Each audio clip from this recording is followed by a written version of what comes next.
Hello, guys. It's the 3rd of January. I could do a my year interview for 2020, but there's no need. There's zero concern I have. It's over. All of it from January to December. And other people, some smarter than me, some not, have given their thoughts on what 2020 was. And basically, if you want my 12-month summary for the year, I found a really good job and my life got great. The rest of the world is this burning dumpster fire rolling down a hill towards methane and propane tanks. And I'm up the side of the hill knowing that the wind is blowing downhill. I might be quite okay with this. I don't care. I mean, we can only do so much within arm's reach. We can only make so many emails or posted letters to our government officials to tell them to shape up or ship the fuck out on election day. Whenever they decide to cheat an election, we really can't do a whole lot unless we want to get fucking violent. And I would love for that to happen. I would. But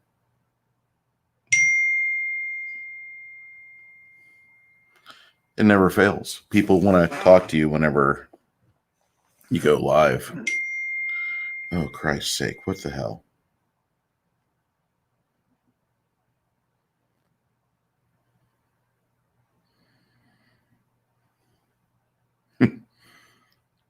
Okay. That's impressive.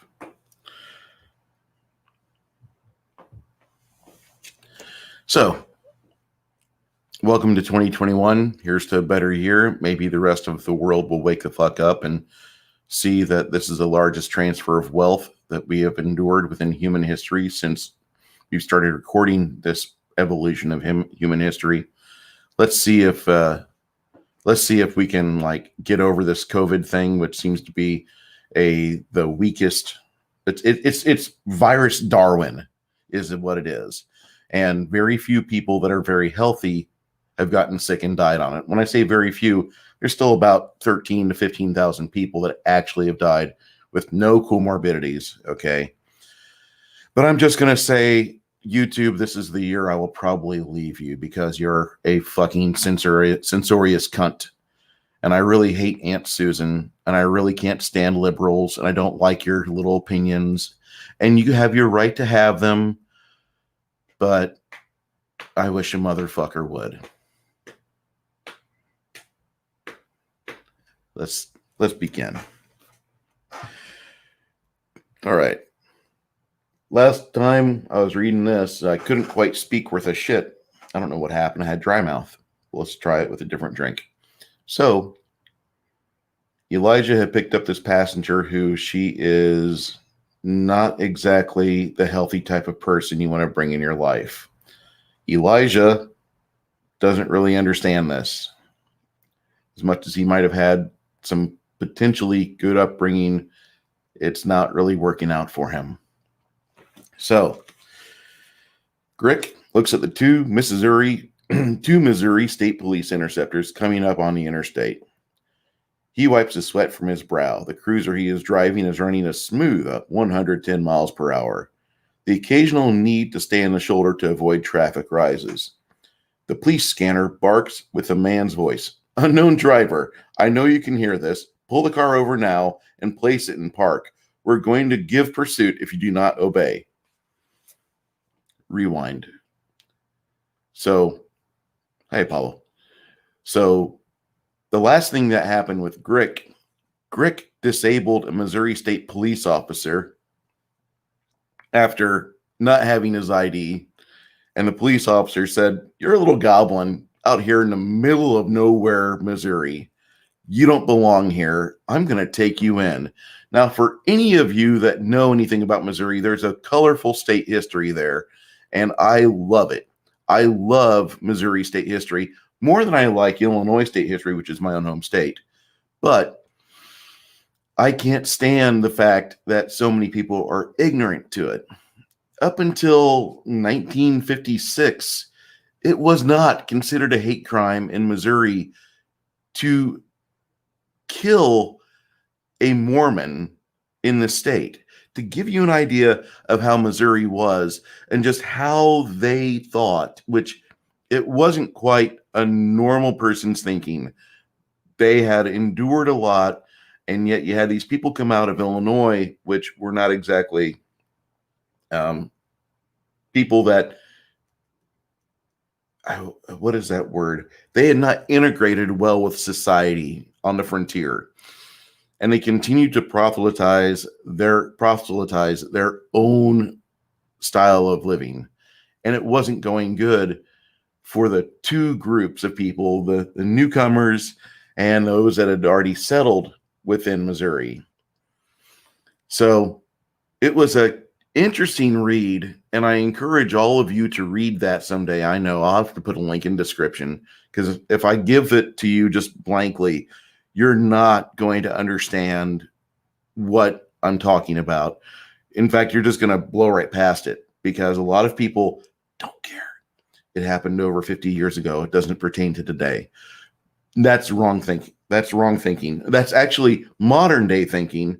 And I'm going to tell you people that, in all honesty, you need to read stuff that happened 2 or 3 or 4 generations ago if you want to get an idea of what the fuck is going on now. By the way, this is not a stream for kids. This is not a stream where I have any corporate endorsements. Do not pay attention to that grunt style shirt that I'm wearing proudly on my chest. Or anyway. So Grick is kind of in trouble. And Grick is not exactly a nice person anyway. Let's follow along. Ahead, the 270 interchange opens up on the highway to 8 lanes. It's a half mile away. Grick sees the right-hand lane empty, and he makes his way off the shoulder. Of all the days that I get harassed, I think this tops it all. On an overhead bridge, Grick sees another police officer standing outside his vehicle. The Goblin's cruiser zooms beneath it and edges around the traffic in the hammer lane. Driver, pull the cruiser over now. Grick turns the radio off, letting the sound of his pounding heart, the tires on the road, be the only noise in the cabin. On the exit ramp, 3 more state police cars merge with traffic behind him. As long as the traffic can't be cleared from the road, I should be able to make my way around St. Louis. If traffic lets up too much, they'll try to put me in the center wall or off the road. Grick takes a 270 exit. 5 squad cars follow behind him at a matching speed of 120 miles per hour. Elijah reaches his thumb from the panel. The hydraulic lift stops elevating the VW, giving him plenty of room to work under the car. He crumples a cigar cherry under his heel, then places the remainder of the cigar on the counter. Sheila stands in the doorway. I think you should see this. She points into the lounge. On the couch, the dwarf is relaxing, watching TV. Elijah looks at the newscast and laughs. A picture of Grick is on CNN. Speeding into the loop of St. Louis as we are rolling footage, in the small town of Wentzville, this individual attacked a Missouri State police officer who was in the process of detaining him. He took the officer's squad car and is now entering the congestion of late afternoon driving, headed into Illinois. The anchor says on CNN, Illinois with an S sound at the end. Hi, AFK Bard. You know him? The dwarf English is horrible. He's a problem. Deals with drugs. Deals a lot of death.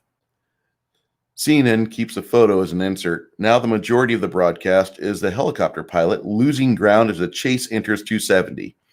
Elijah looks at her and shrugs his shoulders. The car isn't going to fix itself. He turns his head back to the dwarf. Where's the hotel in town?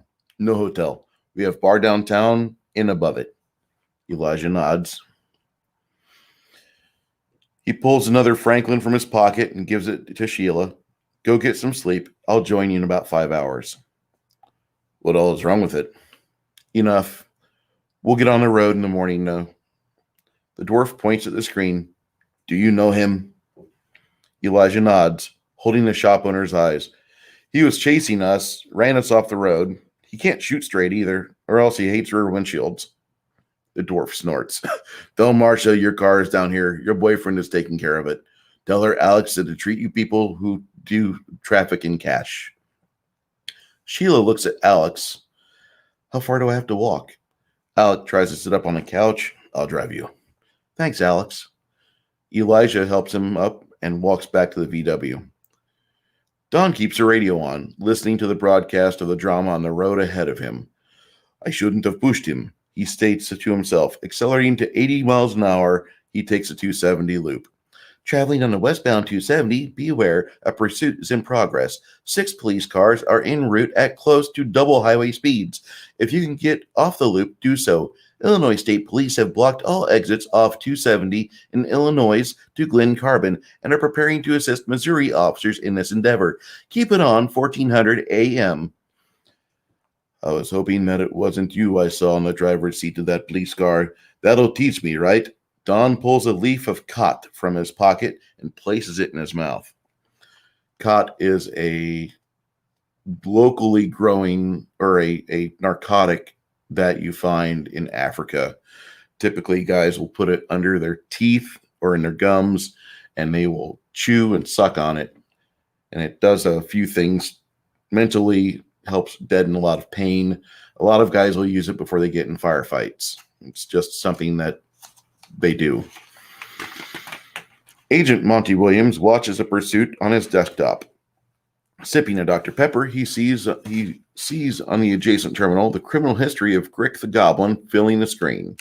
Skip Cook walks from his desk at the bureau to Monty's office. Wearing a Jimmy John's ball cap, he snacks on a bag of Doritos. Chips fall from his mouth to his khakis. Can you drive me home today? My wife took the car while her van is getting worked on. Monty notes the cap. I don't believe that goes to the barbecue pit ensemble that you wear. My wife gave it to me for our anniversary. She gave you a ball cap for your anniversary? Well, this and a $100 gift card so I can have as many lunches as it will buy. Another chip goes down his throat. Monty pats Skip's stomach. You look skinnier. Cook nods. What's the deal with this cat? Skip points at the chase on screen. He's been associated with that half-orc Elijah Branch a couple times. It's been a year since there was a correlation betwixt the two. I figure that this is somehow connected to him. Monty points on the other screen to an incident that Grick was involved with. Skip pulls up the information and reads it. He's an STL, Monty. It isn't on our list of things to worry about today. Anytime I think there's something going on with Elijah, it's on the list of things to be concerned about. We're here in Cincinnati. It's almost time for you to go home and do what you want to do. It's almost time for me to get out of here, too. My wife wants me home tonight. We're having her family over. We wouldn't leave on this unless Elijah pops up. Chances are he's already hidden again. A tall human female stops by Monty's desk and snags a chip from Skip's bag. Her blonde hair and sparkling eyes go over the two men quickly. How are you boys today? Shara Connor's gaze arrests Monty, who for a moment sees nothing but her deep blue eyes. Skip looks at Shara's black slacks and avoids looking at her top, going straight to her eyes. Fine, Shara. You and Monty headed out tonight? I was going to ask him if he wanted to join me. The casino on the river is reopening, something called the Little Havana. They're offering customers a free $100 credit at the poker tables, and I'm up for it. She leans down close to Monty and kisses the crown on his head.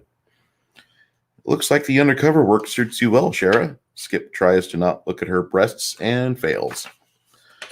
I was thinking about going back to my support group. Monty glances at the calendar. What for? Skip stops looking at Shara. Divorce anniversary? It's later this month. Are you thinking that they have the answers you need? Skip is familiar with the 12-step program only for the fact his father was a recovering alcoholic. I don't want to do much. Everyone has a focus on what they love in life. Some people enjoy addictions, and I conquered mine only for the fact I love the job more than I like pissing myself in the back alley. Shara nods. It is the rush when you finally put someone away, isn't it?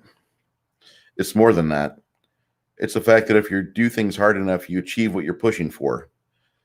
I'm pushing to get Branch. That is my drive. Monty, if you need me, call me. Shara stands up and pulls a crucifix from under her blouse and kisses it. I'll pray for you tonight. Both men watch her walk away. Her shapely figure is accented by the black slacks and white blouse, which are cut to reveal her ample curves around a tight waist. Skip watches her leave without guilt. Monty, tell me that if you have the chance to focus on a loving relationship with someone like her, you'll do it. If I can never love myself, I'll tell you after I finish telling her. I'll tell you after I finish telling her. Monty pulls his eyes back to the monitors on his desk. I'll drive you home. I don't live but 10 minutes outside the proper, so that isn't a stretch. So it's true. Skip notes a change in Monty's tone. The Christmas party rumors? Senior Agent Murphy told me that you and she were involved. She thinks she can fix me. Monty's words are depressing when they fall from his mouth. If love from another person can fix someone who wants to stay broken, she would have finished that stage of your relationship last year. You're hiding behind it. Skip tosses the empty bag of Monty's wastebasket and walks off. I don't think I can do her justice, Skip. Skip looks around the office, noting that other workers are eavesdropping and doing it blatantly. I think there's a lot of people who would like to be broken like you right now. Monty turns up the volume on CNN.com. El Camino has joined the chase along a 270 loop, huh? Don gets behind a cruiser and pulls a slender rod made of quartz from the pocket in his driver's side door. The rod hums to life while he chants an ancient Egyptian. Unrolling the window, he places his arm outside and steadies the wheel with his right wrist stump. He feels the rod warm itself and then discharge a bolt of electricity at the squad car ahead of him. The crack of thunder echoes through the cabin while sparks play off the trunk of the Interceptor, the tires smoking. The officer yanks on the wheel, trying to keep it under control while experiencing the ringing in his ears from the thunderclap. His tires blow out and he overcompensates, sending his car into the center wall. Don edges over to slow lane and avoids the wreckage of the spinning police car. The cell phone sitting in the ashtray starts to ring. Not now, I'm busy. He can hardly hear anything but the ringing in his ears and the wind whipping his face. He glances to the spinning car, noting that the driver is unable to stop the car from flipping over. Don swerves past the tumbling vehicle. Bits of glass radiate out with the smashing the trunk into the concrete. Don begins to incant the phrases that will unleash the power of directed bolts of lightning on his foes. A quartz crystal hums in his warm palm as each syllable is uttered. Sheila listens to the broadcast while she buckles up. Looking at Alex, she points her thumb out the window. That must be the guy that sent us in the ditch. He's driving the El Camino. Alex nods and places a topaz in drive. He must be a magician of some sort. Arcanist, Alex interjects. You and your boyfriend have bad company. Getting on the main road into town, he continues. If I were you, I'd not talk about that in Marcia's bar. She has enough problems with people. Another bolt of lightning shatters the back windshield of another Interceptor. The driver receives second and third degree burns instantaneously when the seats combust. He screams while his car veers to the shoulder lane. Don edges his car past it, noting the fire inside the cabin. He smiles, feeling the surge of power waiting to be utilized in his own body. The Brain Squad car zooms off into the grass, rolling into an embankment. Moments later, it erupts into a fireball. Gas tank must have leaked. Don pulls onto the shoulder for a moment, rocketing past a tandem trailer rig. Grick sees a fireball in the mirror and then keeps it steady in the hammer lane. Slowing down with emerging traffic, he notes the Interceptor has wonderful handling at 95 miles per hour. Somebody up there likes me. Passing a billboard for St. Louis Cardinal baseball, he smiles. His toothy maw is stained with the remains from a cut he sampled early in the trip. He edges around on the driver's side shoulder of the school bus in the hammer lane. The center wall is less than a foot from his face, much less from the side of the car. Over the interstate, an informational sign blares text to the drivers on eastbound 270. Drivers beware, a high-speed chase in progress. Rick winces. Behind him, he sees a media helicopter recording the events on the interstate. He pulls the car back into the hammer lane, edging around the school bus. Don releases another bolt of lightning from his rod. His aim is off. The bolt strikes beside a third squad car, sending concrete chips across the lane. Damn it! The state police officer screams on the radio, "I need help here!" He feels the tire giving way, and the throbbing from the rear driver's side wheel is all too noticeable at the high rate of speed. "Fuck me!" The radio squeals for a moment. We have a bird in the air, moving to intercept. Don unleashes another bolt at the car. This time it blows out both rear tires and sends it into the ditch, rolling to a stop. Don stops watching the interceptor, and when he whips his head back to the road, he sees the brake lights engaging on the car in front of him. He screams in anger and tries to get out of the way, rear-ending a Buick Lucerne and sending it off into the median. "Thank you, Pennsylvania Steel." Grick sees the interceptor closing on him. His short legs are tiring, giving him plenty of grief. He blips the brakes, ensuring that he's not an easy pit maneuver to ditch and used for training purposes on some state or federal officer media. The officer in the opposing car has his microphone in hand. "I know you can hear me, you little shit. I'm going to kill you." "Grumman, secure that." The dispatcher's radio is commandeered by the station house captain. Grumman yanks his car into Grick's. Grick doesn't hear the threat. He braces himself and steers into the squad car. The two state police cars slam into each other, both drivers grimacing worse than a hemorrhoids victim. Grick blips the brakes again, still steering hard into Grumman. Grumman tries to pull his sidearm off his hip holster, fear replacing anger. His lap belt receptacle is blocking his firearm. "Shit! Fuck you, Stady!" Grick cackles. The interceptor behind him rams Grick's back bumper. The remaining squad cars trying to distract him. "No gang up, guys! No fair!" Grick keeps the wheels turning into Grumman's car. He checks the car behind him, accelerating hard on his backside once more. "One on my ass, one on my side. Fuck me!" Grumman hits his brakes enough to slip back on Grick's back panel. Don unleashes a bolt of lightning at the interceptor on Grick's backside. The tank ignites, sending the car up in a fiery mess of steel and gasoline. For several feet, it skids on its front bumper, sliding upright, while another small explosion rips through the cabin, incinerating the officer inside. Finally, it collapses back on the roadway on 4 burning tires. Don passes his handiwork, focusing his attention on getting Grick free from the law enforcement entanglement.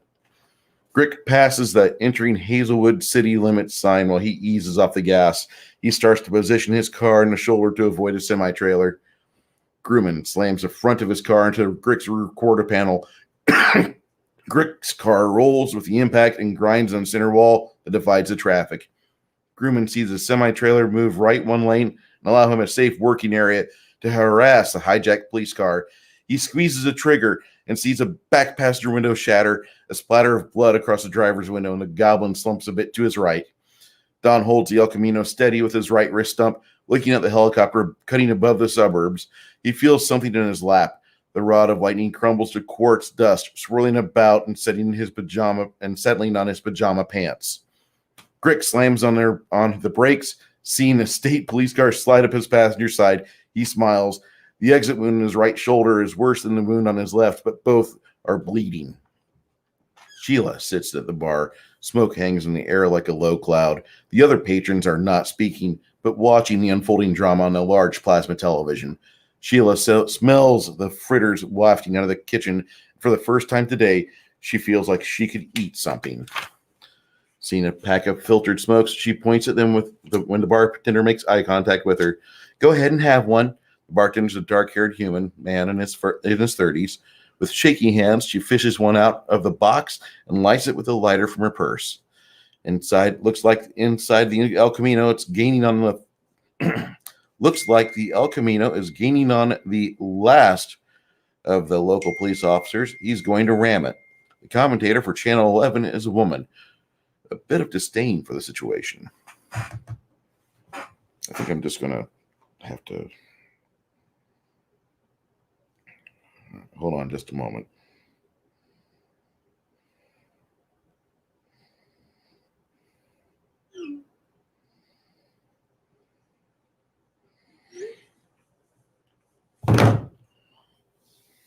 Never fails. Hey, LDG, how you doing, sir? Looks like the El Camino is gaining on the last of the local police officers. He's going to ram it. The commentator for Channel 11 is a woman with a bit of disdain for the situation. Sheila watches the El Camino slam into the police car, sending it up quite a ways past Grick's interceptor. Don angles his car off the middle of the passenger side of his victim and hits it again. The squad car rocks into the shoulder of the interstate, the tires hitting the rumble strip, and then the front bumper catches on the center wall. "He got all 5 of them," one of the patrons exclaims. "Sure did. Don't worry, the city of St. Louis is used to dealing with magicians." A woman sips her Budweiser. "Vampires and werewolves, too." "Sure did." Rewind. "He got all 5 of them," one of the patrons exclaims. "Sure did. Don't worry, the city of St. Louis is used to dealing with magicians." A woman sips her Budweiser. "Vampires and werewolves, too?" A companion laughs, and the others get a small chuckle from the comment. "The city PD will be on their way." A woman walks from the kitchen with a plate of hot fritters and pancakes. Sheila looks at her with an eyebrow cocked. "Breakfast? This late in the afternoon?" The television pans away from the El Camino and hijacked squad car. Along the frontage road, Hazelwood authorities are moving to the entrance ramp lanes. Don veers his car away from the wreck, happy for the moment. Grick's car is slowing down. Don accompanies him, braking on the shoulder near the center wall. He jumps out of the El Camino and rushes to Grick's car. Grick's squad car rolls to a stop. Grick exhales and whimpers while he weakly sets the brake. Don sees the wounds on Grick's face and left arm, and for being only 125 pounds, there's a lot of blood everywhere. Part of Grick's nose is blown off, the cavity and cartilage open for the world to see. The wound on his forearm is worse. A hole through the skin and bone fragments are visible. The missing bone pieces are on Grick's clothing, along with a pint of blood. "This is all your fault, Don," the pathetic thing whimpers. "I know." Don reaches down and pulls the door open from the inside. A semi-tractor rockets past them. In the distance, police sirens wail. "Grick, I have to get you out of here."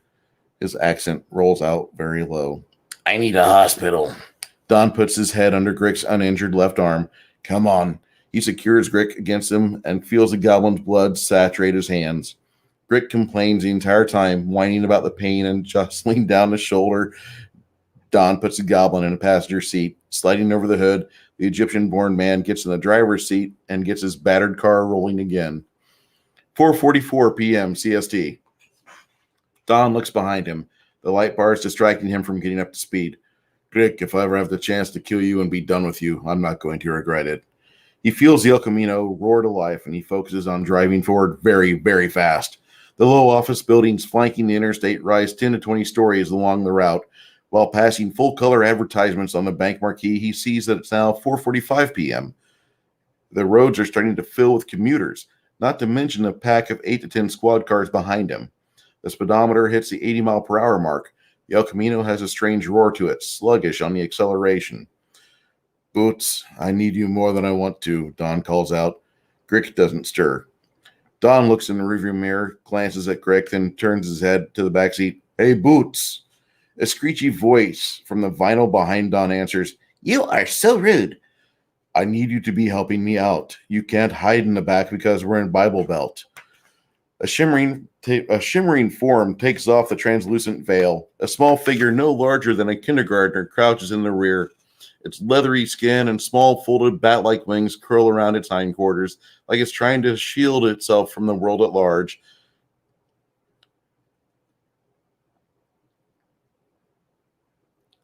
It's slender. Two small horns project off each brow, while a slender rat-like tail arches over its back to scratch its forehead. "Say please, and do and duck in 3 seconds." Don twists his body to where only his left hand is on the wheel, while he stares at the small imp riding in back. "What did you say, shithead?" A bullet pierces the windshield and grazes past Don's neck. Blood sprays the dashboard while he spins back around and screams aloud. "I forgot, there is a sniper or two on the rooftops, but you're the cowboy wanting to ride through the loop like it's a book tour." "Damn it." Don presses his hand to the wound, which bleeds with or without his hand giving large amounts of pressure. "You have to watch those neck wounds. They'll kill you." Don shakes his head vigorously. Another bullet pierces the windshield, this time through Don's trachea, through the seat. The imp looks at the exit hole above his head. A thick river of blood cascades down through the back of the seat. The bullet also goes through the back seat vinyl. Boots sees a hole and proceeds to defecate behind the seats.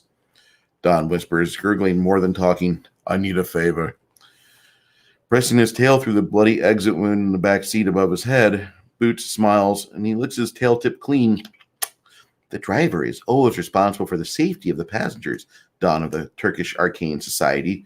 Don snorts, the taste of blood filling his mouth. Who would believe I had the luck to witness the deaths of two of the most incompetent, yet minor evil padres that ever gave me an oath? Sad for you, Don, that you did not live to see Grick die. Boots leans up and over the seat, pulling Grick's lap and shoulder harness across him. Don looks at Boots doing this for Grick. His foot slides off the accelerator, and he feels faint. Don, look at yourself, ruining the interior of this fine American classic like this with your blood. You should be ashamed of yourself. Don looks down as Boots slaps him upside his head with the tail. You're always slow. Boots yanks the wheel one time out of Don's hands and sends the car across the lanes into the wall off the shoulder of the interstate. The El Camino collides at 90 miles an hour, spinning clockwise and hitting the front bumper. Then the driver slid along the wall. Parts and dust fly from the impact. The once impressive classic car sending a spray of pieces along the shoulder and slow lane of the interstate. Boots ricochets around the interior of the car for a few moments, then cackles with glee as he impacts Don along the top of the shoulder. Reaching out with one clawed hand, he grabs Don's bloody chin and holds on as his tiny body disappears behind Grick's seat. Don's neck snaps. Sprawled on the center console, Boots looks at his pot belly, scratches, and embedded glass decorated. I'll be back for you later, Grick. Boots reaches over and places one clawed hand on Don's throat and closes his own eyes. Muttering a few syllables, he feels Don's skin wither under his touch, and Boots smiles. Boots lets himself fade into the astral plane, accompanied by one captive soul. This doesn't feel great, Don gurgles, blood spilling from his mouth and running down his chin to the bullet wound. He follows Boots' lead through the ether. This isn't about you or your feelings, Boots gives him a hard stare. Both of them flit through the ether. Behind them, a hazy outline of the El Camino parked against the wall and under the observation of many souls who have not yet departed.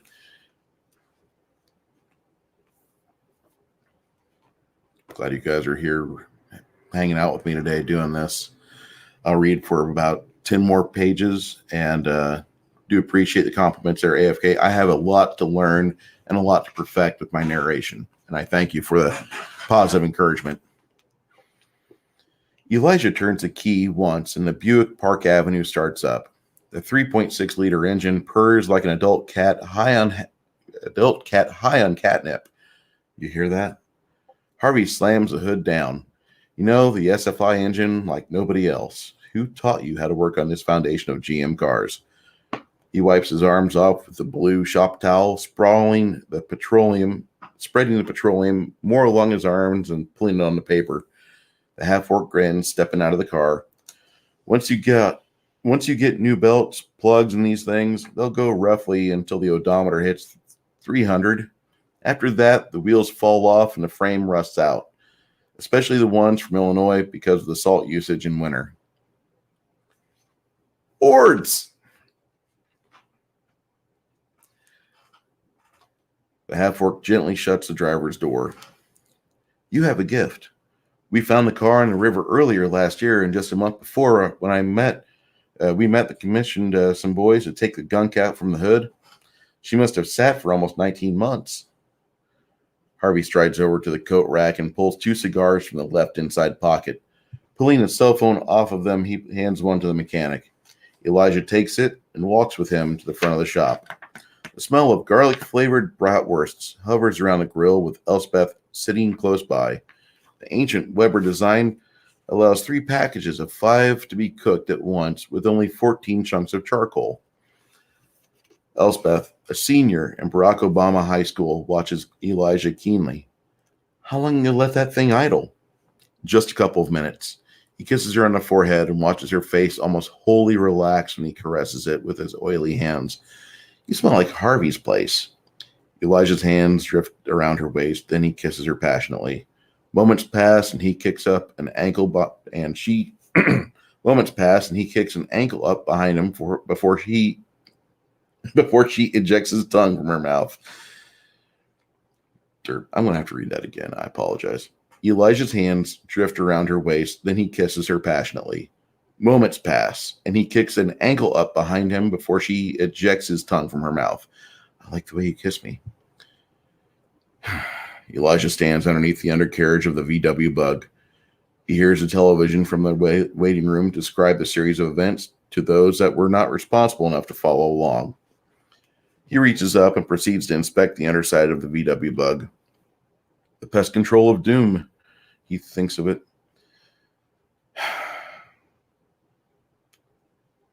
Now, it's been about a month and a half since I read this last, but this VW Bug has Elijah's pest control on emblazoned on the sides. So that's why he says that. The bracket falls beside Elijah without incident. Gravity works as well here as anywhere else. He hears the excited announcer from the television station all the way in the garage from the waiting room. And he's ecstatic with the news that there is no threat to the public at large, that someone was willing to provide the world around Elijah with a convenient bad guy. Elijah smiles. If I can just keep my damn nose clean, then I got this little excursion to New York in my hip pocket. As he pulls various parts off the Bug on the lift, he hears the music for the DNC sounder on the television. A booming voice causes the speakers to cackle. I am Leneticky, and I will be your next president. I want to give you people choices, let you dictate your own road into history as you deserve you should. For those of you that are still jobless, there will be initiatives in place that will prolong your benefits and ensure that your families will have food on the table this winter. For those of you that are taxpayers, you will see a direct effect in your hometowns of what happened with your tithe to the government. For those of you still hurt and on Medicare and Medicaid, you're going to have your benefits. And I promise I will rescue Social Security. Don't ask what you can do for the DNC. Ask what the DNC can do for you. With that, the music swells to a finish. Elijah snorts. A dragon couldn't get the Appalachian vote, not with the wing that scorched the area so many years ago. The television noise cuts out. A set of footsteps from the lounge is heard, heavy on the concrete. Alex sets his binder down on the counter of the exterior wall. Elijah looks over his shoulder to see the dwarf. The girl at the bar? Alex nods. Is there anything else you need, or are you just saying goodbye? Elijah relaxes his arms and sets the pneumatic tools on the floor. Alex salutes Elijah and ambles off. We'll be gone before tomorrow. Thank you for your help. Alex barks a single word back at Elijah. Oi! He exits out the front door of the service station. Elijah smiles. Squeezing on the trigger, pneumatic tool barks once more. Crick moans. He flexes his toes initially, then fingers. He feels like he's flying or on a stretcher. Forms are with him, carrying him to a waiting ambulance. The hazy outlines clear suddenly with the sobering pain. Grick screams, his gravel-inflected voice pouring out profanities. The paramedics hear the words and slam the doors shut on him and a human female with her name tag, DeJanis. Feel sorry for her, one of the compatriots states. Inside the ambulance, DeJanis starts getting the modified IV drip ready to insert into the goblinoid. Her hair is tucked into her ball cap and her uniform smartly tucked in with her exception of brownish red blood on her. She looks like a standard bearer for paramedics nationwide. What are you giving me?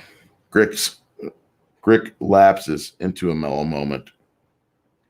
Janus swivels a baggie to him. It's a morphine derivative that won't react to your goblin physiology. You mean kill me? No, it won't kill you. She starts administering the bandages to him. He doesn't staunch as most persons do with the application of them. Duh, he's a goblin. She opens a drawer and feels the ambulance lurch into the loop.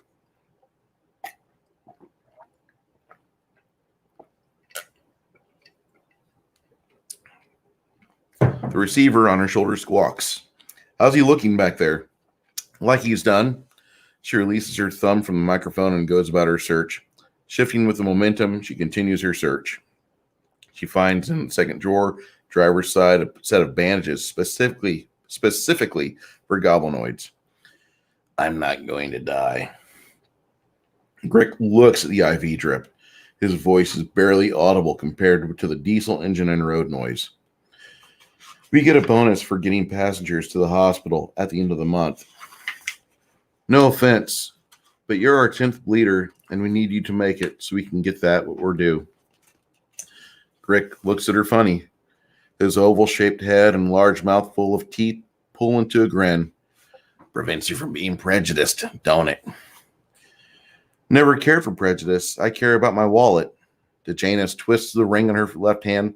My husband's on layoff, and I'm counting on people that have a sliver of a chance of living so I can keep their ass alive until we get to the hospital.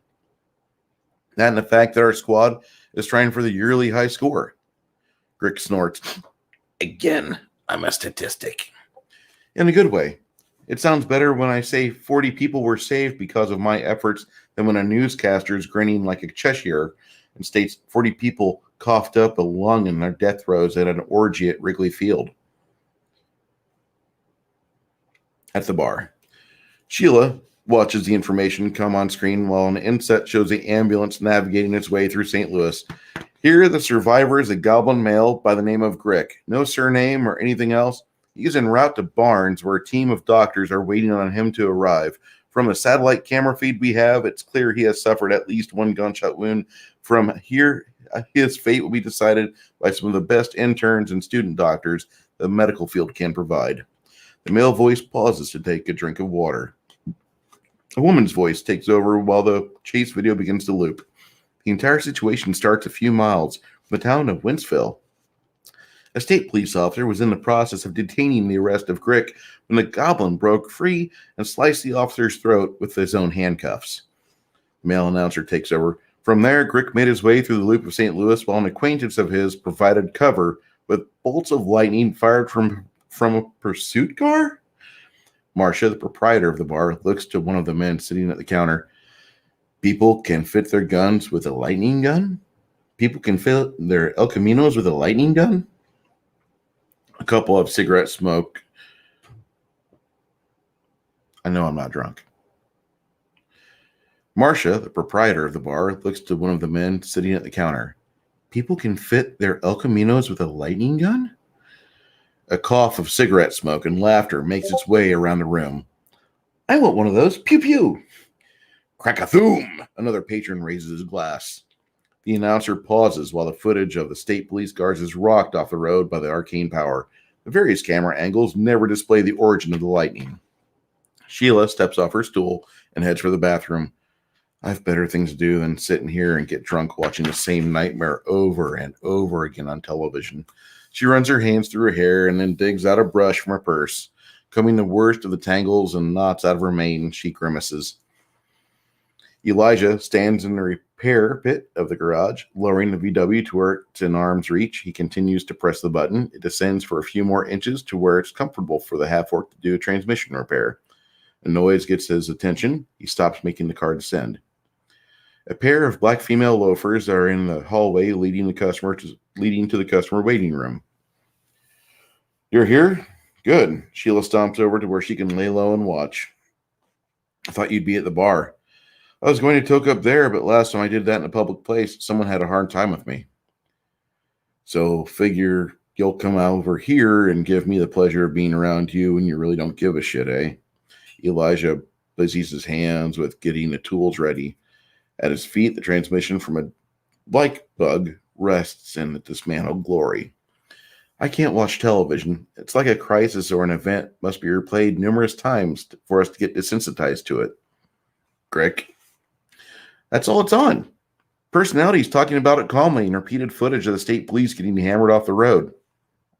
She grinds her hitter in the box.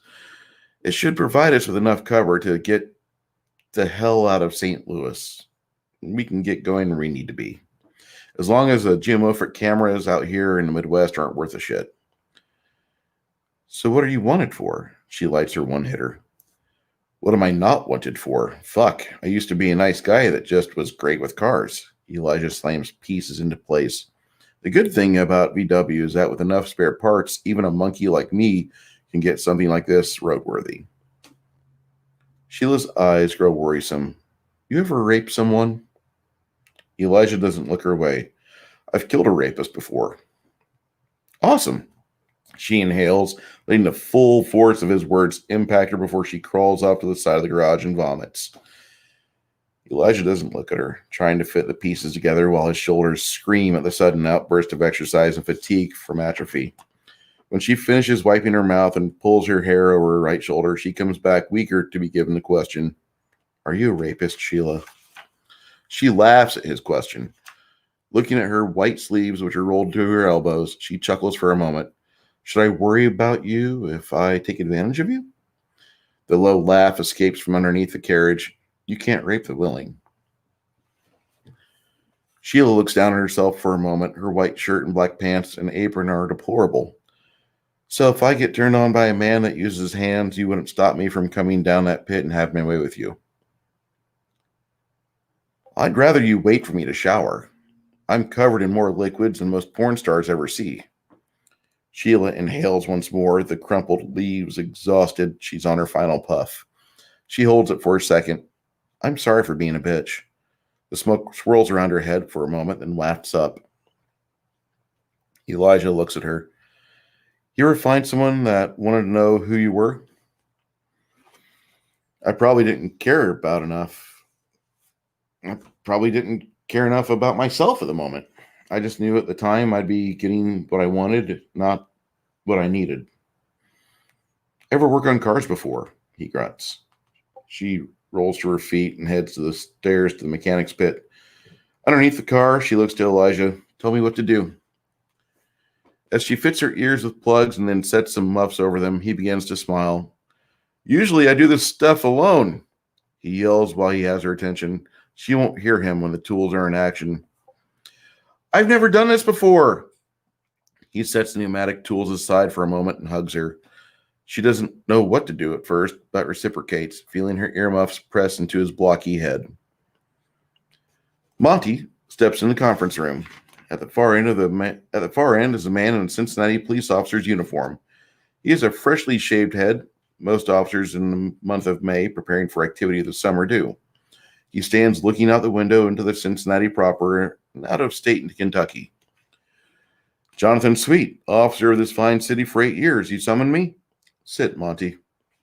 The oak chairs and oak conference table would cost half of Monty's annual pay. They were made in Pennsylvania, and the cost exorbitant. Monty scuffs his shoes around the carpet and sits down on one of the chairs. The leather backing wraps around him like a familiar lover. What's on your mind? Still irritated about last month's bowling outing? I know that Sheriff Connor and you are friends, Monty. John's face is under strain when he turns to face the red-haired agent. Agent Cook, I want you to know that I want to make her a happy woman. Monty slaps his hand down on the oak table. I'm Agent Williams. Skip is Agent Cook. You're wasting taxpayer money so you can berate me on what adults do in their spare time? Fuck you, Monty. I've watched you screw everything that walked in these offices since you arrived here in 92. You and your antics are well known enough to the fact that there's a Monty rule among receptionists. John's hands open like the blooms of a flower. He walks the length of the window, knowing that he would rather strangle Monty than talk to him.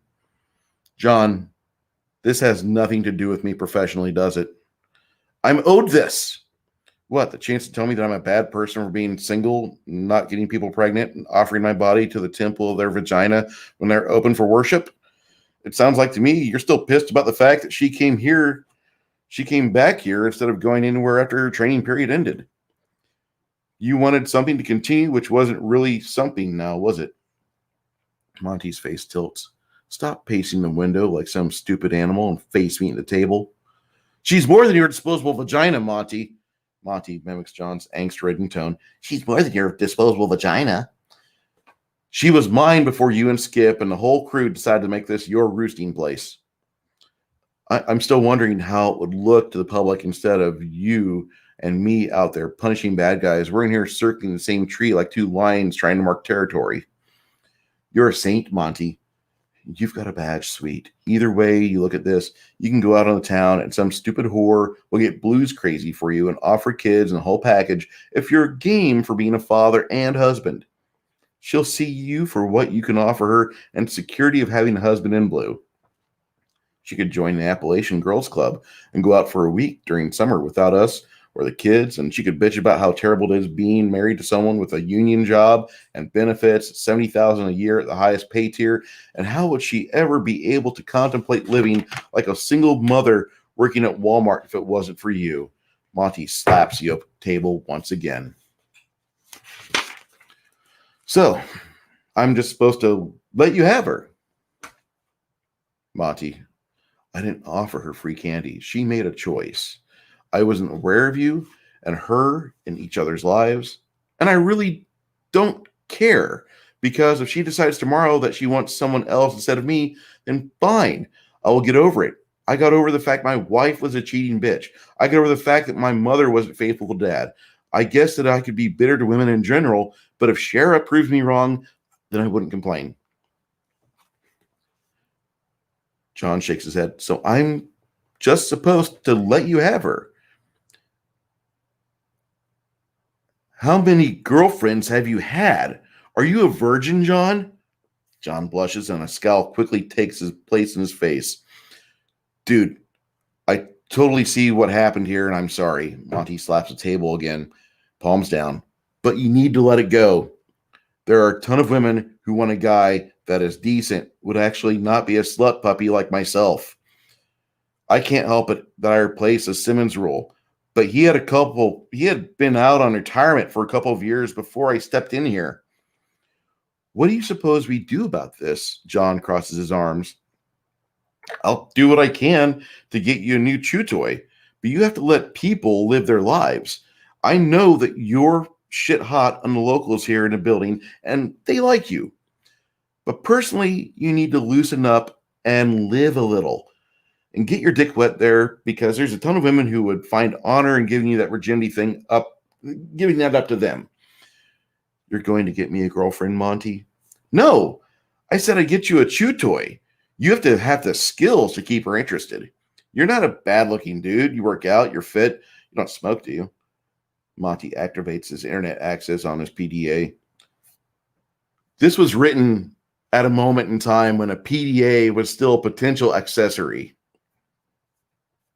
Okay, now that I dated my own book. All right. You don't smoke, do you? Monty activates his internet access in his PDA. I can, but I don't. It makes my mom cry to see me smoke. You go to church? I'm Presbyterian. Monty enables a search across Cincinnati proper, looking for a woman in the singles pages that fits Shara's profile with the addition of Presbyterian religion. You know, right before I became sergeant, that Shara told me she loved me, right?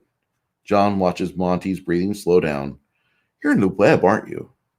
Please don't find me a catch from slutpuppy.com, okay? I wouldn't target a woman with kids for you either. Those are mine. What? The practiced ones. You think I'm going to let you in the lion's den, Daniel? John has to look outside the window, still angry at the seated agent. You ever sell cars, Monty? My turn. Fuck you. The images Monty sees of various selections on the singles page make him smile. I found some for you. I'll link it over to your Facebook page in a minute. John disagrees. It isn't about this, Monty. I want Shara. Convince her then. I don't give a shit what anybody wants. If I manage to make my time enjoyable for me, that's all I can say I look for in my 24 hours. Selfish. You're selfish. I get that usually after I zip up. Glad to know I didn't have to see you naked for you to say that about me. Monty opens his email browser and sends a link to Officer Jonathan Sweet over the internet. Closing the browser, the translucent information disappears from the agent's HUD, and he has a clear view of everything once more. Get out, Monty. I usually get that after you're selfish. Monty stands up. Keep in mind, once Murphy gets promoted back to Washington, I'll be the senior agent in the vicinity, and you'll want to be less hostile to me, John. I don't give a fuck about you. I'll deal with you or your replacement. Bottom line is that the federal step in somewhere, fuck up everything, and let the locals complain about how shit rolls downhill. Monty gets ready to open the door to exit the conference room, but he hears Officer Sweet swear in disgust. You're absolutely right, you asshole. It's a gift. Monty exits, leaving John to stew about the conversation. Back at his desk, Monty finds Skip waiting for him. You busy tonight, Monty? Thinking about going out. I just had a shitty conversation. Let's go. Skip walks beside him. Once inside the elevator. Was that Sweet wanting to talk to you in the office? Skip presses a garage button. Fuck him. The doors close. You know he's a resident dog here, right? Yeah, the dog stays on the porch. He's still pissed about Connor. You've been friends with her for a few months, haven't you? Or at least since we started working in the same family. The elevator stops. The two men wait for the doors to open. Monty looks at Skip. She's been absent on loving Opie for more than a year, partner. Skip scratches the back of his head and follows Monty out into the garage. Amid the fluorescent lights, he squints his eyes. Are you stupid? Monty walks up to the large GM SUV and puts a key code to unlock the driver's side. Opening it up, he presses the unlock button so Skip can enter. Once Skip gets in his passenger seat, Monty asks, what are you referring to me as stupid for this time? I saw her, Monty, pretty much drop a card that said you belonged to her.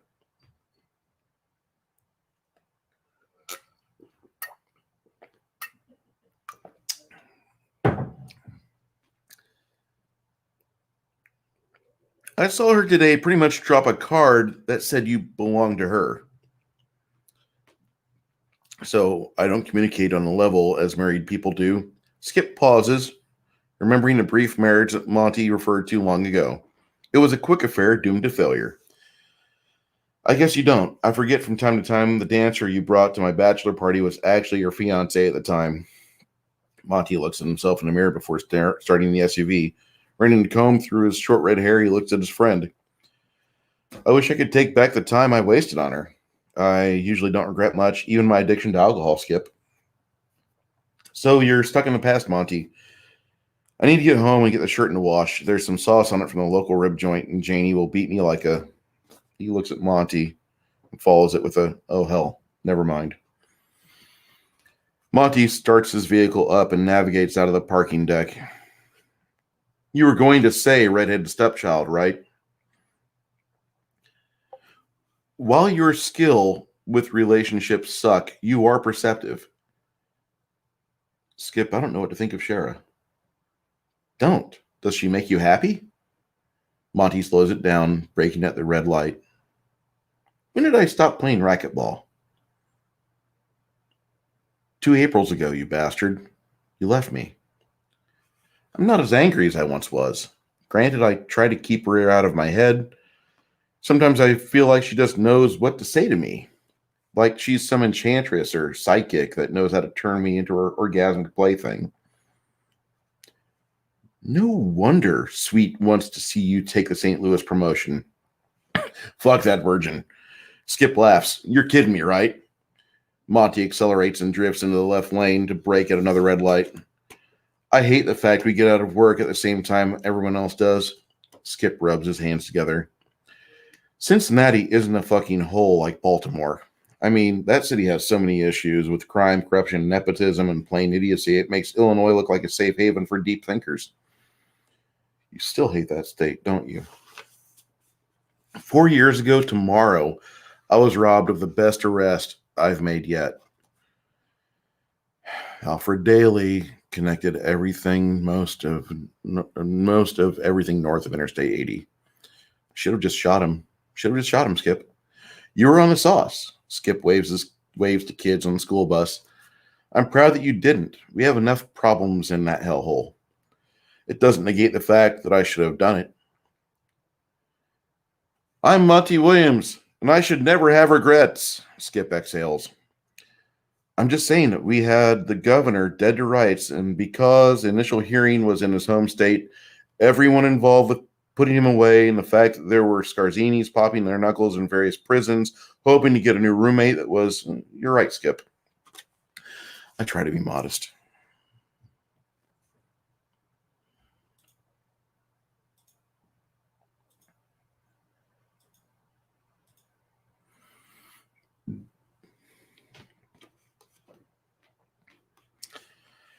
We should have our own internet show, Skip. More sarcasm than porn internet wide just on one webisode. We'd ruin kids for life, Monty. And you try to ruin their mothers. That's where we get the ratings.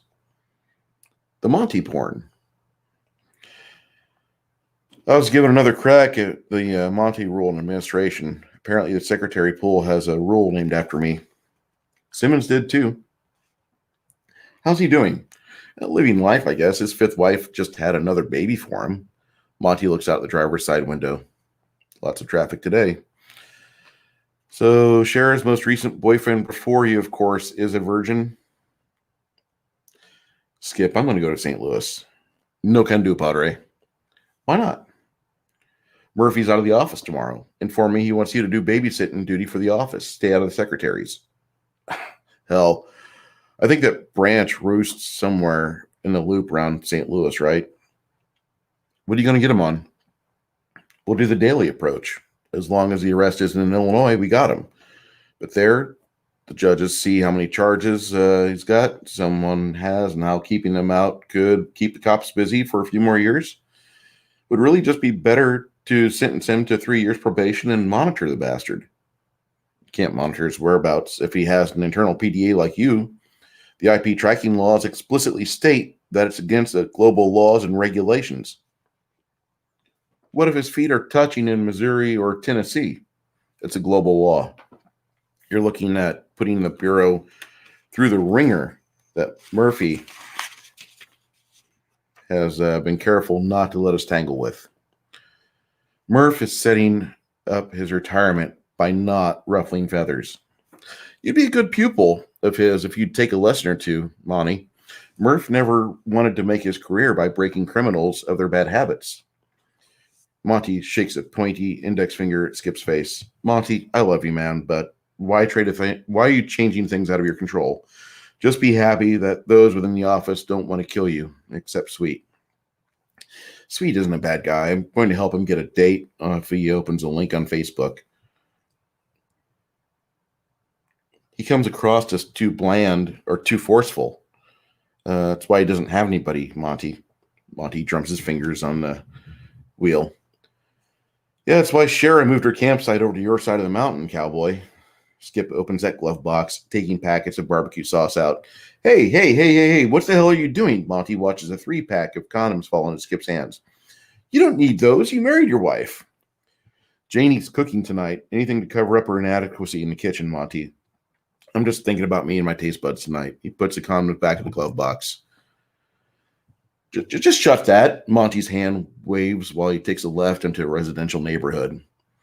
Aside from Janie not quite liking you, her entire side of the family is here, Monty. They won't like you, and I won't like you if you appreciate any of them more in your usual fashion.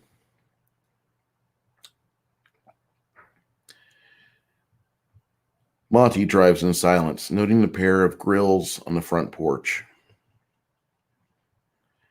The large gas Weber had stood on the Cook property since Monty had met Skip, and then he gave it to him. The newer charcoal grill is a Weber as well, but could only cook 10 burgers at a time, and in the past, Skip complained about this. The SUV rumbles into the asphalt driveway. The 2-story home with black shutters and whiskey barrels possessing an impressive growth of rose bushes along the drive welcome the two men. Monty parks his vehicle 10 feet from the porch and looks to his friend. You have a good night, Monty. Skip offers his hand. It will be quiet. Monty shakes it. I'm going to go look into Grick and see what I can compile. I think you'd be a good enough piece to start adding to the branch file. I'll be taking a red eye tonight. Listen, Monty, with the wife using the vehicle, you're going to make me ride a bus. Skip releases Monty's hand and waves while the large GMC rumbles back out of the driveway. 6:45 CST. Elijah watches Sheila use a socket wrench while he bandages his knuckles.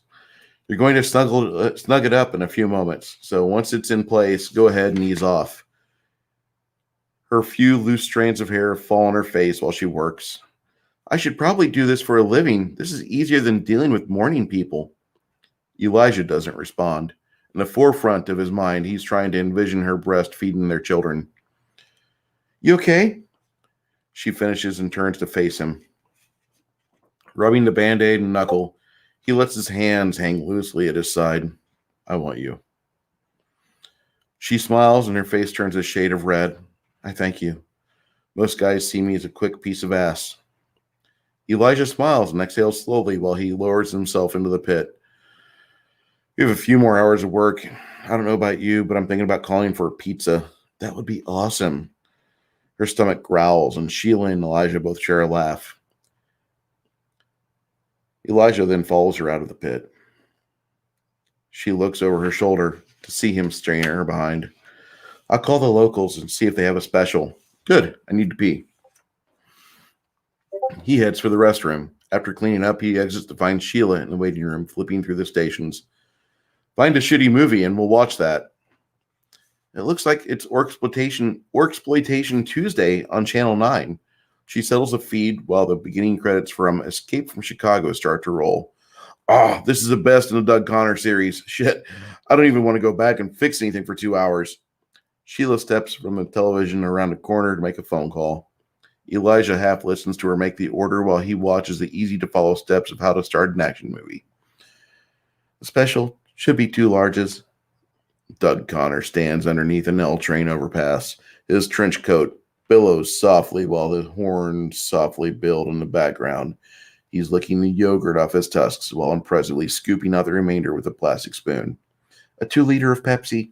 An out-of-place tumbleweed blows past Doug while he tosses a Dannon container in the trash. A sign on the trash bin says, the city of Chicago likes it when you don't litter. Breadsticks, sure. Doug runs a large brush through his afro. The footage is painfully edited, so the wig isn't that noticeable. Is that the total? Doug sees something, and the camera angle changes to a hooker getting raped by 2 Johns. Doug pulls the knives from his sheaths and starts loping over while the 2 are distracted. The horns increase their volume and tempo. Sheila pokes her head around the corner of the doorway. You got the tip, Halfsy? Shh. Doug's getting ready for the scene that actually put some hurt on some stuntmen. Doug's arms become a flurry of movement, sticking one man in the chest with a Bowie knife while hacking the other's manhood off. You're kidding me. That wasn't staged? Sheila looks at it, back to the phone. The guy he actually stuck suffered 2 broken ribs because a prop was slammed into him fast-like. But you have to admire Doug. I mean, he's fast enough to where the director asks him to go easy on the marks so they can actually catch it on film. Sheila ambles over and collapses on top of Elijah, who sprawls on the couch beneath her. My little stud puffin man, would you hack someone's junk off so I could remain pure?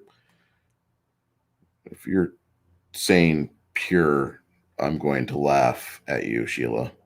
She tilts her head to one side and exhales. Never mind, just hold me. He wraps his arms around her for the 40 minutes it takes the pizza delivery service to arrive at the service station. Munching on his second slice, he winces at the dialogue. The movie gets progressively worse, but Elijah enjoys the moment for what it is. Ever love someone, Elijah? She sits on the couch facing him while he angles himself between looking dead on at her and the glass tit on the wall. You? Elijah feels a happy moment slip away. The red pepper spices bite into his upper palate. I could not tell you. When I was young and I'm stupid, I thought I did. Now I wonder how people out in the world can say they even love themselves. Sheila, I'm not the one to ask questions when it comes to relationships. I can tell you what your time is from St. Louis to Memphis, and I could talk to you and advise someone on the benefits of synthetic oil versus standard petroleum products. I could even talk at length about the ancient car, the Studebaker. And there are tests I did with friends at Bonneville Salt Flats where I could state the best possible times in quarter mile and eighth mile runs for Suzuki versus Ducati versus Yamaha. I get it. You're into things that move. She wolfs down a piece of pizza in 4 bites. She's reaching for another slice. Elijah sits there watching her eat for a moment longer. I'm into things that move fast. There's a fascination I have for it. You have any abilities? She watches him, oblivious she's clamping down on a large piece that squirts sauce in her cheek. Usually, when I'm working on a car, I get a feel for what it needs. I can get it roadworthy a little faster than others. I can coax 50 miles or more out of a car that should be getting boxed up at a car crusher. He points to her cheek. That isn't really anything to write about. She wipes her face with her hand and brushes the sauce on a napkin. If I had kept myself out of trouble, I could be working for Ford or someone like that. Maybe I'd have a job in Germany for BMW. Who knows? All for Jewish, for a couple blocks extra out of the junkyard model. All for doing a couple out of...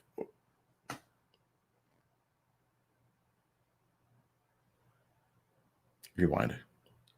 Thank you for forgiving me.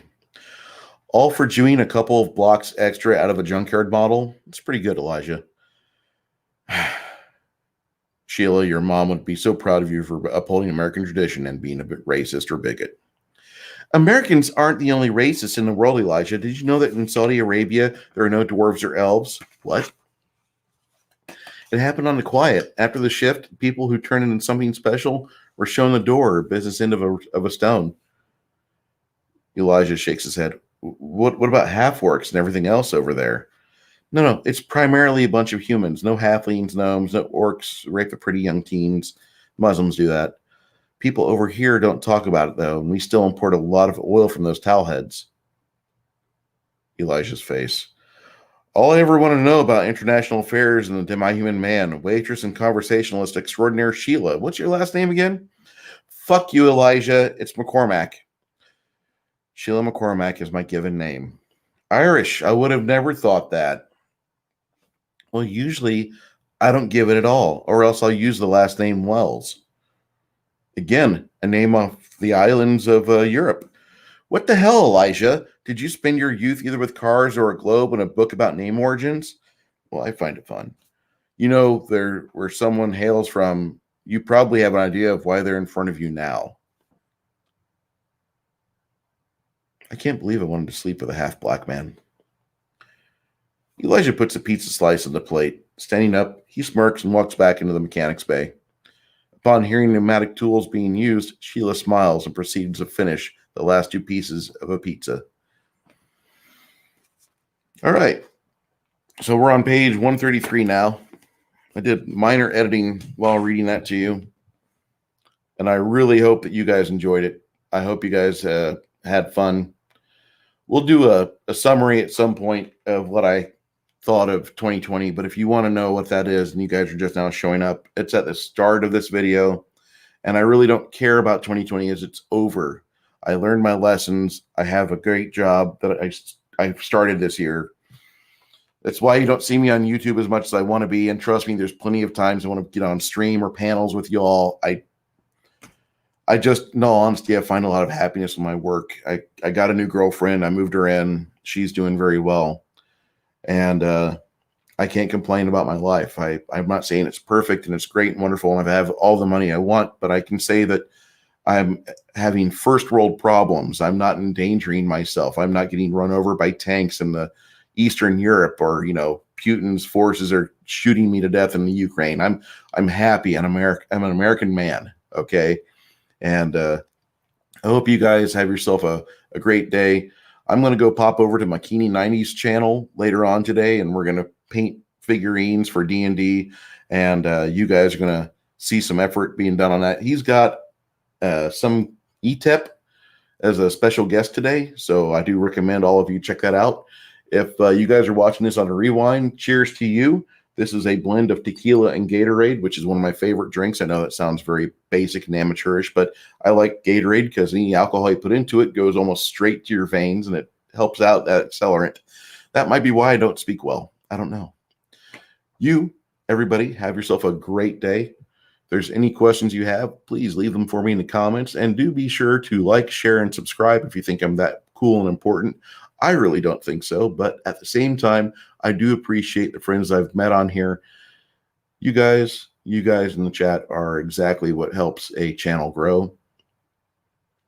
I'll be doing I should be doing on Tuesday, a open panel discussion. So if you guys are not doing anything Tuesday night and want to stop by, I'll throw a StreamYard link out there and we'll talk about things because there's a lot of things to talk about. You guys be well.